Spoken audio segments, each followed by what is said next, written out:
예, 안녕하십니까. 예, 요번 시간은요, 우리 품질 관리 두 번째 시간입니다. 우리 OC 곡선부터 우리가 이야기 해보도록 할게요. 이제 OC 곡선이라고 하는 것은 도대체 뭐냐? 여기 그래프를 한번 보도록 할까요? 그래프를 보시게 되면요, Y축이 이제 합격 확률입니다. 그 다음에 X축이 이제 불량률입니다. 불량률. 그래서 그 불량률이 커지면 커질수록, 그렇죠?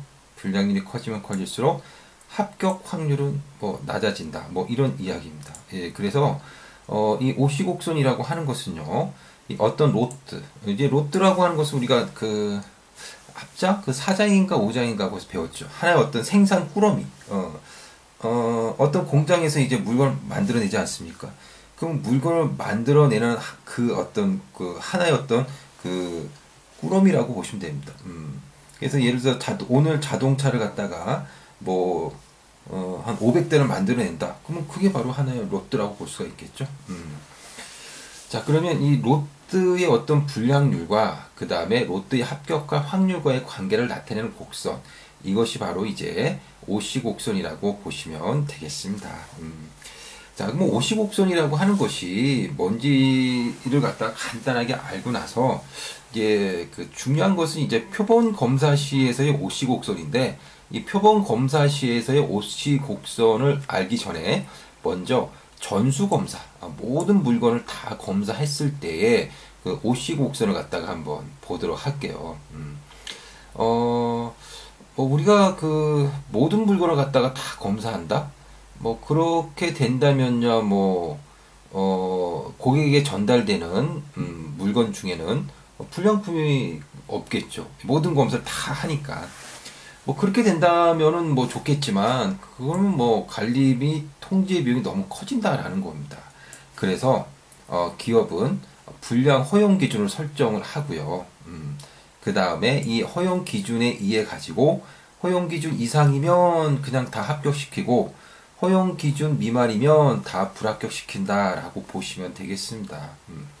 자, 그래서 그 어떤 기준, 예, 기준이 되는 그러한 기준이 이제 설정이 되면 이 기준 이하가 된다면 모두 다 합격을 시키는 거고 기준 이하면 모두 다 불합격을 시키는 거죠. 그래서 이 전수 검사 시의 OC 곡선 같은 경우는요. 기준점이 있으면 여기가 기준점이면 기준점 이하면 합격, 기준점 밑이면 불합격. 예, 그래서 이런 식의 그래프를 그릴 수가 있겠습니다. 자, 그런데 표본 검사할 때는 좀 다르겠죠. 표본 검사할 때. 예. 자, 뭐 표본 검사라고 하는 것을 예를 한번 들어볼게요. 자, 뭐 여러분 아까 그 표본 검사에 대해서 이야기를 뭐 예를 들었으니까 아마 잘 아실 겁니다. 모집단이 이제 10,000개가 있는데 그 중에 정말 실제적으로 보면 우리가 다 조사하기는 좀 어렵지만 정말 우리 솔직히 말하면 이제 모집단은 우리가 알 수가 없어요. 예, 물론 알 수는 있어요.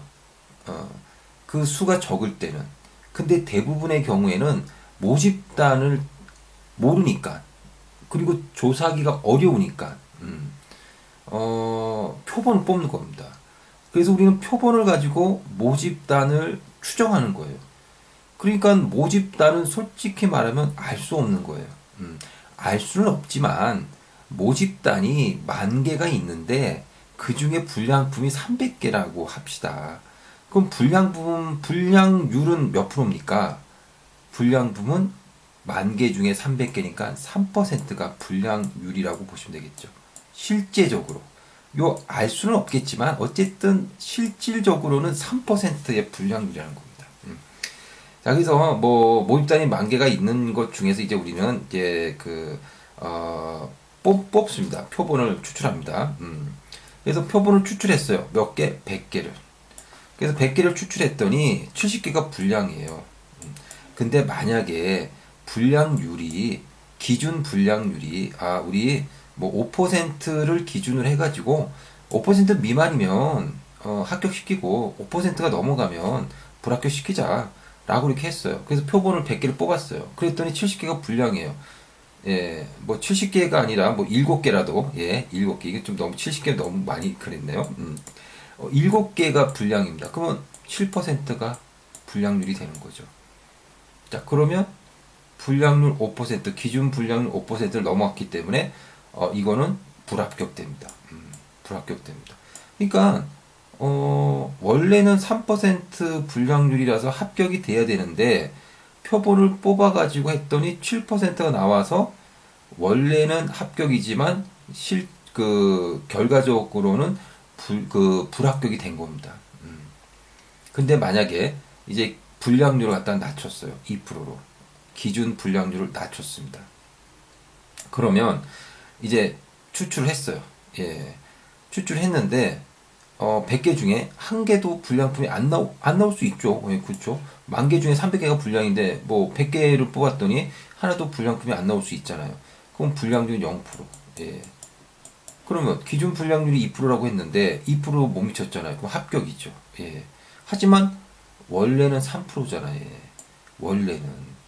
기준 불량률보다도 높은 불량률을 원래는 가지고 있지만 표본을 뽑았더니 예, 기준 불량률보다 낮게 나와가지고 원래는 불합격 됐었어야 되는데 합격이 된 거죠. 그래서 지금까지 설명드린 게 바로 이게 오차가 발생한 겁니다. 예. 그래서 이런 거 우리는 이염이라고 볼 수가 있어요. 자, 한번 여기 볼게요. 우리가 여기 실제적입니다. 실제적이고 여기는 추정한 건데, 실제적으로 양호한데, 추정도 양호하게 나왔다. 한마디로, 실제적으로도 합격을 할 수 있는 어떤 품질인데, 추정한 결과도 합격을 하는 걸로 나왔다. 그럼 이건 문제가 없는 거죠. 예. 그럼 문제가 없는 겁니다. 예. 그러니까 합격해야 될 건데 합격을 한 겁니다. 문제 없죠. 그 다음에 요거는 뭐냐면, 원래는 불합격시켜야 되는 건데 불합격이 된 겁니다. 불합격될 것을 불합격시켰다? 이것도 문제가 없는 거죠. 전혀 문제가 없습니다. 예. 문제가 되는 것은 바로 이 알파 이염이라고 한 것과 베타 이염이라고 하는 것이 문제가 되는 거죠. 예. 아까 거라고 보시면 됩니다. 그러니까 실질적으로는 양호한데 합격할 수 있는데 불합격시킨 겁니다. 이게 우리는 알파 이염이라고 볼 수가 있습니다. 알파 이염. 그리고 베타 이염이라고 하는 것은 실질적으로는 불합격시켰어야 되는 건데 합격을 시킨 겁니다. 예, 이런 거 우리는 베타 이염이라고 합니다. 예. 그래서 이 두 개가 우리는 이제 오차가 발생했고 이염이라고 할 수가 있는 거죠. 근데 어떤 이염이 더 위험한 거냐? 베타 이염이 더 위험한 거라고 보시면 됩니다. 예를 들어서 우리 인체에 위해가 되지 않는 물건이라면 큰 문제가 없을 수도 있지만, 예를 들어서 약이라고 합시다. 약. 우리가 먹는 의약품. 그래서 예를 들어서 요거 먹어도 되는 약인데 먹으면 안 된다라고 판정이 나와서 판매가 안 된 겁니다. 이런 건 알파이염입니다. 원래 먹어도 되는데 먹지 말라고 하네. 자, 그러면 그거 안 먹어가지고 뭐가 문제가 있습니까? 뭐 가지고 약인데 안 먹으면 그만인 거죠, 뭐. 예. 그러니까 이게 크게 문제가 안 될 수 있다는 거죠, 알파이염은. 근데 문제는 베타이염. 먹으면 안 되는 약인데 불량인데 먹어도 된다라고 한 겁니다. 문제가 있는 겁니다. 예. 그래서 이 베타이염이 예, 사회적으로 통제가 되어야 되는 이염이다라고 볼 수가 있는 거죠. 예. 자, 그러면 우리 표본 검사 시에 OC 곡선을 한번 보도록 하겠습니다. 자, 표본 검사 시의 OC 곡선은 우리가 이렇게 그릴 수가 있습니다. 이거 한번 그려볼게요. 자, 그래서 OC 곡선 이제 표본 검사를 하게 되면요, 우리가 이제 분포가 나오겠죠. 분포. 예, 그래서 분포는 되게 이런 식으로 나오게 됩니다. 물론 이게 바깥쪽이 이렇게 또 있겠죠. 예. 예. 그래서 원래대로 하면 이렇게 되는데, 이것도 반을 뚝 자른 거라고 보시면 됩니다. 이렇게 반을 뚝 자른 겁니다. 예. 자, 그러면 이 AQL이라고 하는 것은요, 합격 수준이라는 겁니다. 자, 여기가 이제 합격입니다. 요 정도 나오면 합격이다라는 겁니다. 그래서 여기 나온 걸 갖다가 이제 다 합격을 시키는 겁니다. 이 정도. 이렇게. 자, 근데 문제는 뭐냐면 요 부분이죠. 예. 요 부분이 뭐냐면 알파 이염입니다. 알파 이염. 예. 그래서 원래는 불합격이 돼야 되는데, 예, 아니, 합격이 돼야 되는데, 합격자 수준인데, 불합격이 된 겁니다, 이거는. 그래서 이걸 우리는 알파 위험이라고 합니다, 이만큼을. 그 다음에 요거는 뭐냐면요, 여기 LTPD. LTPD란 허용할 수 있는 최저한. 그러니까 이 정도까지는 허용하겠지만 그 이하로는 도저히 안 된다, 이런 얘기입니다.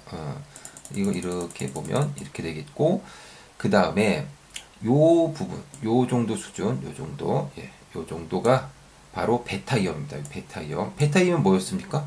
원래는 이거 불합격이 되었어야 되는 건데 합격이 된 거죠. 예. 지금 여기 선 안에 들어가 있는 것이 합격이라는 겁니다. 선 안에 들어가 있는 부분이 합격인데, 그래서 원래대로 여기 요 부분에 있는 부분, 여기 요 부분은 합격이 안 된 겁니다. 하지만 원래대로 합격할 수 있잖아요. 예. 그 다음에 요 부분, 요 부분은 합격이 된 건데, 근데 문제는 LTPD 바깥에 있잖아요. 즉, 허용 한도 아래 있단 말이에요. 그러니까는, 원래는 불합격돼야 되는 건데 합격을 한 겁니다. 그러니까 베타 위험인 거죠. 예. 그래서 우리가 표본 검사 시에 오시곡수는 우리가 이렇게 그려볼 수가 있다라고 볼 수가 있겠습니다. 자, 그 다음에 관리도입니다. 관리도는요, 우리가 상한선과 하한선을 정해놓고, 요 중간에서 이렇게 움직이면 문제가 없지만, 요 하한선을 떨어지게 된다면 문제가 있는 것을 파악하는 거죠. 예. 그래서 이 밑으로 떨어지면 안 된다라는 겁니다. 근데 이제, 만약에 이제, 우리가 상한선 올라갔다. 뭐, 이럴 경우에는 어떻게 판단해 드리냐? 이건 뭐 예를 들어서 이제 품질도 좋아진 거죠. 뭐 품질도 좋아졌으니까 이건 뭐 큰 문제가 없을 수는 있겠죠. 하지만 어쨌든 품질이 안 좋은 방향으로 가게 된다면 이건 문제가 있다라고 보실 수가 있고, 그렇게 된다면 그런 원인을 찾아가지고 우리가 좀 관리를 하는 게 바로 관리도의 내용이라고 보실 수가 있겠습니다. 자, 이 관리도는 뭐 이렇게 여러분들이 이제 간단하게 개념 정도만 뭐 아시면 될 것 같고요. 여기 이제 문제를 갖다가 우리가 수업 시간에 이거 문제를 좀 풀어봤었습니다. 그렇죠? 그래서 문제를 풀어봤고, 그 다음에 이 공식에다 그냥 그대로 대입을 하면 되거든요. 근데 이제 공식에 대한 이야기를 제가 이제, 수업 시간에 풀어봤겠지만, 이거를 풀어봤습니다. 참고를 하시기 바라겠습니다. 예. 그래서 어쨌든 관리도를 그려놓고 이 관리도의 상한선과 하한선을 갖다가 기준을 설정해 놓고 상한선과 하한선을 갖다가 벗어나게 된다면 우리가 조금 더 관리를 해야 된다라고 하는 것을 이야기를 한 거라고 보실 수가 있겠습니다. 그래서 참고 삼아 여러분들이 한번 문제 한번 풀어보시기 바랄게요. 예. 그 다음에 이제 TQC라고 하는 겁니다. TQC. 자, 이 TQC라고 하는 것은요, 종합적 품질 관리라고 하는 건데, 이 종합적 품질 관리의 특징은 뭐냐면요, 이런 겁니다. 뭐냐면, 이 마음가짐에 초점을 둔다라는 거죠. 마음가짐. 이게 이제 마음가짐에 초점을 둔다는 것은 뭐냐면요, 여기 일단 GD 운동을 한번 보세요. 이 GD 운동이라고 하는 것은 뭐냐면 이제 불량품을 제로로 만들자라는 건데, 아무리 우리가 프로세스를 혁신하고 그 다음에 좋은 기계를 갖다 놓고 해도 종업원들이, 즉 사람이 품질을 갖다가 잘 관리를 해야 되겠다, 불량품을 만들지 말아야 되겠다라고 이렇게 마음 먹지 않으면, 즉 종업원 스스로가 노력해가지고 불량을 줄이도록 하지 않으면 이 계속해서 불량품이 나올 수밖에 없다라는 겁니다. 그래서 우리는 이 GD 운동을 통해서 종업원들이 좀 불량품 줄일 수 있도록 동기부여를 해야 된다라는 거죠. 그래서 뭐 자아 비판을 하는 방법도 있고, 그 다음에 100ppm이라고 하는 건데, 이 ppm이라고 하는 것은 100만 분의 1이잖아요. 여기 보시면 100만 분의 1. 그래서 100만 개 중 불량품이 뭐 100개 이하로 하자, 뭐 이런 식으로 구체적인 수치를 정해주게 되면 종업원들이 좀 어떻게 보면 좀 더 동기부여가 돼서 품질 관리를 갖다가 좀 더 신경 쓰지 않겠느냐. 뭐 이런 게 바로 이제 GD 운동이라고 볼 수가 있겠습니다. 그 다음에 QC 서클이라고 하는 것은요, 우리가 저기 그 수업 시간 때는 이제 그 현대 다이모스의 그 영상을 봤잖아요. 그 현대 다이모스에서 그 여러 명들이 모여가지고 서로 이제 품질에 대해서 이제 서로 이제 이야기하고 하는 그런 모습을 좀 봤었습니다. 예. 그래서 결국은 여기 보시게 되면 품질 관리를 위해 각 부서의 구성원들이 뭐 모여가지고 여러 가지 어떤 뭐 토의를 통해 가지고 서로 모여서 토의를 통해서 품질을 향상시키고자 하는 품질 관리 활동이다라고 보실 수가 있겠습니다. 그래서 뭐 같이 모여 가지고 처음에는 회사에 대해서 별로 그렇게 뭐 참여적이지 않고 뭐 그랬던 사람들이 같이 모여 가지고 이야기도 하면서 하게 되면 아무래도 회사에서 애사심도 갖게 되고 그렇게 되니까 아무래도 품질에 대해서 이제 좀 더 동기부여가 될 수가 있다라는 겁니다. 자, 이런 게 바로 이제 QC 서클이라고 보실 수 있겠습니다. 자, 그 다음에 품질 향상 기법부터는 이제 다음 강의에서 우리가 또 하는 걸로 할게요. 예, 여러분 수고하셨습니다.